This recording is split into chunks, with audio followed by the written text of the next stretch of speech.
morning from Thengboche. We reached here yesterday afternoon. It was very cold yesterday, so we stayed indoors most of the time. We did get a glimpse of Everest and Ahmad Ablam and the whole massif yesterday from Namche after leaving Namche itself, but the view here is even better, and we're expecting even better view going up. It had been my long dream someday to reach Thengboche monastery, and it's right here. One thing that I'd like to talk about is the fact that today is day 10. The last 10 days I've hit the bed. This is very cultural to all the treks I've done, which is hit the bed on time. And when I say time, I mean absolutely before 8 p.m. I think the latest I've gone to bed during a trek is 8 p.m. and I seem to see a clear difference in how going to bed early and waking up early can have. Also, in this part of the world, waking up early means getting the best views also, so that is definitely there. But I will try and take this habit back to Kathmandu and try and hit the bed before 8 p.m. like I did here the last 10 days, and see how that affects my mindset in the city. I'm quite sure it'll be challenging, because here normally I have dinner by 7 and by 8 I am out, and I'm getting a hang of talking on the camera. This will also be something that I will have to get used to going back to Kathmandu if I want to continue doing this and be successful at making good videos. Then talking to the camera is a must acquire skill. Let's talk about the cost. The cost of coming here, I would say, if you can drop a few thousand rupees per day, and depending on how many days you're planning to stay here, you know, and with some contingency fund as well, if you don't have the right amount of money to come here, this is not going to be a trip for you, because this is one of the most expensive treks in Nepal, and there is a reason for it. We're going very up high, you know, we're going 5,100 meters. We will be sleeping at one point at 5,100 meters. So getting supplies to this kind of a location is challenging and requires manual labor. Thus, it becomes expensive also. To the young entrepreneurs out there, you know, if you get a chance to travel, not everything is, you know, has to, like Amun said as well, work with equity and work with the experience, work with the chance of gaining knowledge and perspective. And traveling is like even better than reading a book. The training that we're planning, the whole trip why we did this is to sort of be able to design a training that we can conduct and execute at least a few times a year, so that we can also come back, recharge, and also be able to help other people. But it's more about helping people discover their true self, their true inner self, and what a teacher or a coach or a guide does is only help you move into that journey, so help you start thinking about these things, so that moving forward in your career, in your life, in your relationships, all those things can come in handy. And just knowing yourself better is, I think, a big hurdle that young people will face, because you transition into the real world, you try to get into business and careers, and people get lost and people get derailed. So these trips are important for me with that kind of a mindset where, you know, it is the reset button. Even Chhitiz, he said he uses internet for 8 hours a day. We just transitioned from using 8 hours of internet a day to walking 8 hours a day. So, and let's find out how that experiment helps us find more about ourselves rather than looking at other people's pictures and, you know, trying to think of what you want to be in terms of what the world is portraying themselves to be. You are trying to emulate other people, but who the fuck are you? Yeah.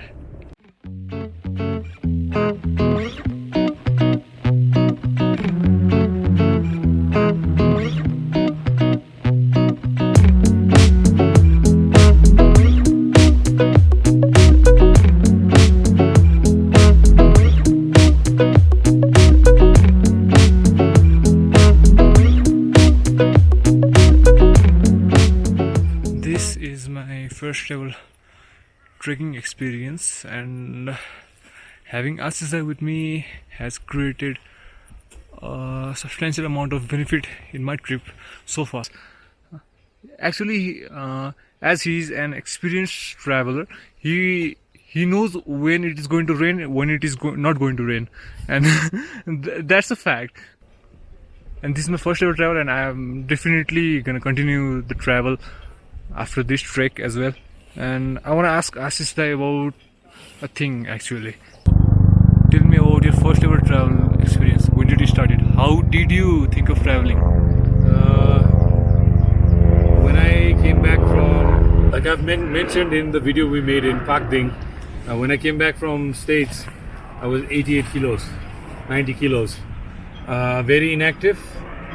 I think the last amount of activity I had done was probably ride a roller coaster in US, the most exhilarating thing, and there was never any sign of adventure, or I never got a chance to explore anything like that till I was 31, I think. And this opportunity came when I think my bug for traveling came when I saw my friend Bijay's trek pictures from Upper Mustang, and those pictures just captured my imagination, and I started talking to Bijay about traveling and how he does the treks and, you know, what it is like. So after talking to Bijay, this is maybe mid 2011, and mid 2012 I did my first trek. So after about a year of finding out about trekking, and I also wanted to test myself, which is I knew I was very unhealthy, and I wanted to find out if I had it in me to do it. But my first trek was definitely all about partying and having fun with friends and just running up and down mountains and not understanding what the hell is going on. So the first trek kind of taught me the challenge part, which is like, you know, I found out how difficult and challenging it can be if you're not physically or mentally strong enough to do this. I don't just say physically, because I've brought boys that are 100 plus kilos and made them climb Gokyori.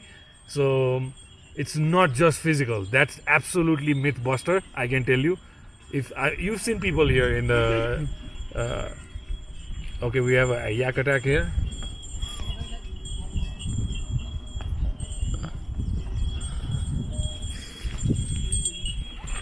Okay, no yak attack. So basically, where was I? Yeah, and then the first trek showed me the physicality part, and also being heavy and having accomplished Annapurna base camp. I knew that wasn't the right way to do it. The first trek taught me that is not how you travel. Because when you're in the mountains, it does require you to be in a certain kind of a discipline. You cannot continue to be who you are in the city and then expect different results here. If everything from food to, you know, weather, everything is a challenge, and if you don't understand it, it will not allow you to complete the journey. A lot of people get sick, they can make it past Namche, or, you know, I've heard a lot of these stories. So from my first trek to second trek, third trek, I started to understand this even better and better. I think my second, third, fourth trek were more about taking pictures. I enjoyed that part, you know. I like to make videos. I try to poke fun at friends and get them to talk. I was always the guy making fun in the trek for trek number 3, 4, up to 5 maybe. So you can see those videos in my YouTube channel, which is I just travel for fun after that, and I enjoyed it in my own way, which is understanding trek in a certain way and going at it in my own personal way. I think all the way to trek 5, and then from trek 5 onwards I didn't want to do it with anybody after that. I knew that I wanted to do it my way, and I knew what the benefit was from the trek, so I wanted to use it for myself.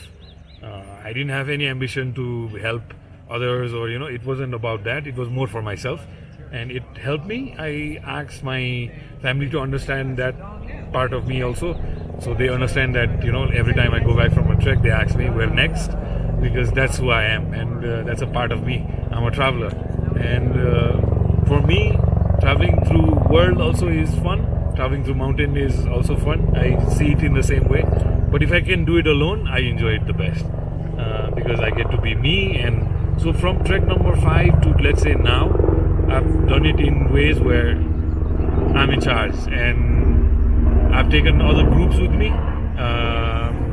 They've teased me about being a very meticulous, telling people what to do, that sort of a leader, but that's who I am. And I'm quite sure that out of all that, I think that's about a dozen people that I've taken in traveling together.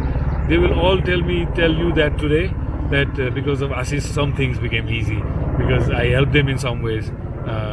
If I knew something, I always shared that knowledge, and just made things easier for people. And starting, like Chhitiz said, from budgeting to preparing how much to carry, what not to carry. I can remember one particular person that I took with me, very young person like Chhitiz, had mosquito repellents in his bag. And that is one of the biggest, stupidest shit I've ever seen, because there's no mosquitoes in the mountains. So just knowing those little nuances, because I see him take this out and he's been carrying it for the last 8 days, a big cylinder of a spray that kills mosquitoes. So these little things will make a difference. And if somebody already knows the logistics part, like Chhitiz said, and that is taken care of, then you are in a position to actually get the benefits from what happens when you walk for a long extended period of time in nature. And that's what I want to create, is allow people to get out of their comfort zone, come to a place like this, come to a training session like this, get some exercises done as well, and help themselves move forward in life. Maybe get a clearer vision of where they want to be in 5 to 10 years. And as soon as tap into that, then you can work towards it. And that's how you achieve things. And I can say I've done that in some way, because right now my company operates on its own. It just does not need me, so I can sometimes be in the mountains like this. So if I can help with entrepreneurship as well, I will love to travel with business entrepreneurs globally. Anybody who wants to start a business and wants to create an organization, because right now my organization is directly, indirectly supporting 150 people. So if you are also moving into that kind of a direction where you want to create this kind of an impact, then I say come travel with me, man. Hey, if that looks magnificent, and if you think coming to Nepal and getting a leadership training is pretty exciting, then go to the links below, sign up, and we will see you soon in the Himalayas.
We are now arriving at Dingboche village, and it took us how many hours? 7 hours from Dingboche. We took a lot of stops for making videos and taking photos, and it's quite cold out here. The village seems quite laid down right now. And Aashish, carry on with the vlog. We are at 4,400 meters. This is the highest Chhitiz has been. Yes. He's coping well. Yep. Get a good night of rest. Yep. And we'll go higher. Higher. 1200 meters. Namaste. 1200 meters higher than this. This whole trip I've been trying to take photographs of yaks, and finally today I did it. And Dhruv witnessed it. Yeah, How's the photo, man? it's good, man. It's really good. Yaks are beautiful. Yep. And yeah, they mind their own work. When they're so creature that they just stare at you and chew. That's all they do. And the yaks are too beautiful, man. And I finally took few good pictures of yaks. I'll post them in my Instagram. Check them out.